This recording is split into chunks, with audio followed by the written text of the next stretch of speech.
మీ కళ్ళద్దాలిక పక్కన పెట్టేయండి. ప్రతి కంటి సమస్యకి బెస్ట్ సొల్యూషన్ ఇస్తుంది అమెరికన్ లేజర్ ఐ హాస్పిటల్. ఏడాదికి 30 కోట్ల రూపాయల జీతం. ఎస్, మీరు విన్నది నిజమే.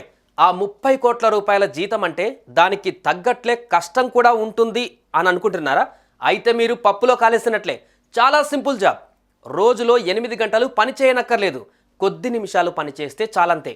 అది కూడా లైట్ స్విచ్ ఆన్ చేయడం, ఇంకా అది ఆఫ్ అయిందా లేదా ఆన్లోనే ఉందా అని చెక్ చేసుకోవడం. ఆఫ్ అయితే మళ్ళీ ఆన్ చేయడం. ఏంటి, లైట్ ఆన్ చేయడానికి 30 కోట్ల రూపాయల జీతం ఇస్తున్నారా అని ఆశ్చర్యపోతున్నారా? అయితే ఇందులోనే చిన్న తిరకాసు ఉంది. అదేంటంటారా? మీరే చూడండి.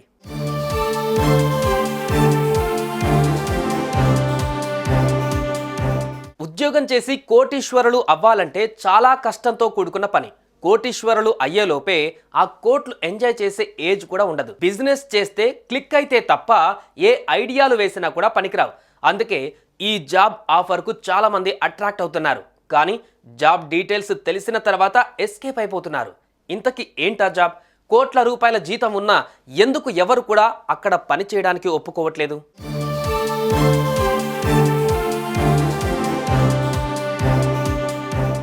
ముప్పై కోట్ల రూపాయల జీతం కోసం ఏం పని చేయాలి అనే విషయానికి వస్తే, ఓ లైట్ హౌస్లో కీపర్గా పనిచేయాలి.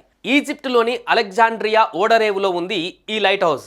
దీన్ని ఫారోస్ లైట్ హౌస్ అని పిలుస్తారు.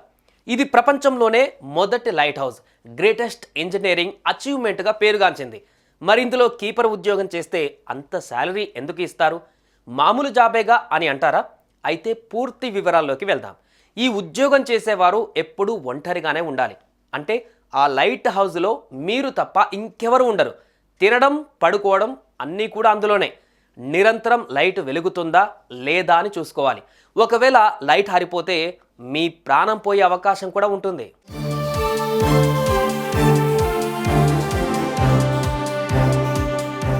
ఈ లైట్ హౌస్ సముద్రం మధ్యలో ఉన్న కారణంగా బయటకు వచ్చే పరిస్థితి కూడా లేదు.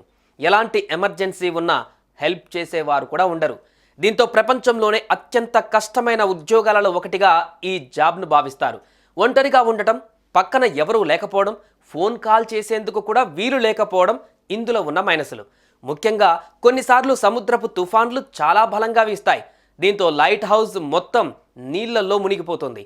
అప్పుడు ఆ కీపర్ జీవితం కూడా ప్రమాదంలో పడిపోతుంది. అప్రమత్తమైతే తప్ప ప్రాణాలతో మిగలరు. మిగిలిన అనారోగ్యం బారిన పడినా కూడా చూసుకునేవారుండరు. మందులు కూడా మీరే వేసుకోవడం, మీకు మీరే వైద్యం చేసుకోవడం.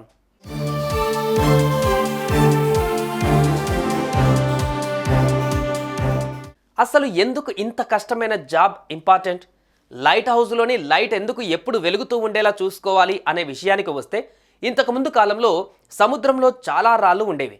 రాత్రి సమయంలో ఆ రాళ్ళు కనిపించక ఓడలు వాటిని గమనించకుండా ఢీకొనేవి. దీంతో చాలా ఓడలు మునిగిపోయేవి. ఈ సమస్యను పరిష్కరించడానికి లైట్ హౌజులు కట్టడం ప్రారంభించారు. లైట్ హౌజులు నీటిలో ఉన్న పెద్ద పెద్ద రాళ్ళు, లోతు లేని నీటి ప్రాంతాలను హైలైట్ చేసి చూపించేవి. లైట్ హౌస్లోని వెలిగించే లైటు వెలుగు చాలా దూరం వరకు కనిపించేది. అందువల్ల ఓడలు ఎక్కడ ప్రమాదాలు ఉన్నాయో తెలుసుకొని చాలా సురక్షితంగా ప్రయాణించేవి.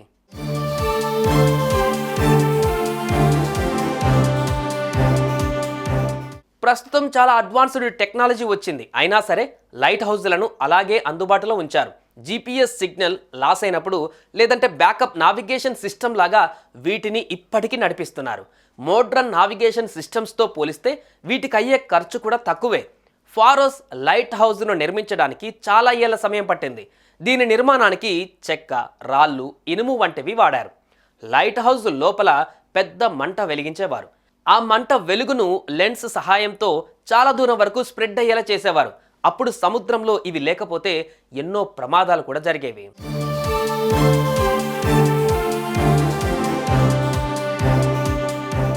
అదన్నమాట ఈ 30 కోట్ల రూపాయల జీతం సంగతి. 30 కోట్లు అంత ఈజీగా ఏ ఉద్యోగానికి ఇవ్వరు. ఇఫ్ ఇన్ కేస్ ఇస్తున్నారు అంటే తప్పకుండా ఇలాంటి మతల భేదం ఉంటుంది. ఈ జాబ్కు ఉన్న రూల్స్ ఇవి. మరి ప్రాణాన్ని రిస్క్ చేసి మరి ఈ జాబ్ను ఎవరెన్నుకుంటారు అనేది మాత్రం పెద్ద ప్రశ్నే.